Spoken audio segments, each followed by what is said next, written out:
আজকে হচ্ছে গিয়ে প্রথমে আমার কাছে একটি ফোন আসে যে আমার কয়েকজন নারী শিক্ষার্থী স্কুলে আসতে পারছে না, কয়েকজন ইফটিজার কন্টিনিউয়াসলি তাদেরকে বিরক্ত করে চলছে এবং ঘটনাক্রমে আজকে এই ইফটিজিং করতে স্কুলে এসে শিক্ষার্থীদের কাছে আটক হয়। এমন অবস্থায় প্রথমে পুলিশ আসে, তারপরে হচ্ছে গিয়ে যেহেতু আপনারা জানেন যে আমরা নারী ও শিশু নির্যাতন দমন আইনে স্পষ্টভাবে বলা আছে যে এই ধরনের উত্ত্যক্তকারীদের যেন আমরা মোবাইল কোর্টের মাধ্যমে শাস্তির ব্যবস্থা করি।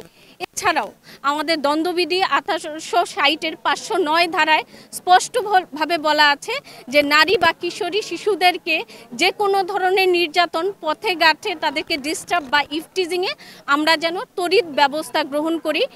বাংলাদেশ সরকার সব সময় আমাদের নারী কিশোরীদের যথাযোগ্য মর্যাদায় আমরা নারী শিক্ষার উন্নয়ন ঘটাতে যাচ্ছি।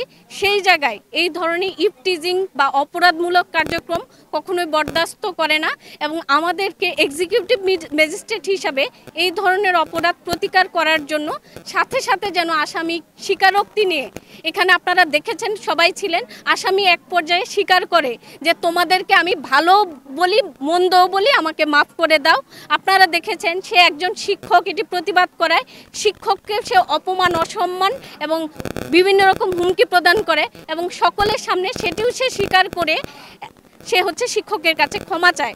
অতএব আমাদের ভিকটিমের জবানবন্দি আমরা সেটি নিয়েছি এবং সর্বশেষ আসামির প্রতি ন্যায় বিচারের স্বার্থে আমরা আসামি স্বীকারোক্তি সকলের সামনে নিয়ে আমরা তাকে বাংলাদেশ দ্বন্দ্ববিধি 1860-এর 509 ধারায় 1 বছরের জায়গায় আমরা 6 মাস কারাদণ্ড দিয়েছি।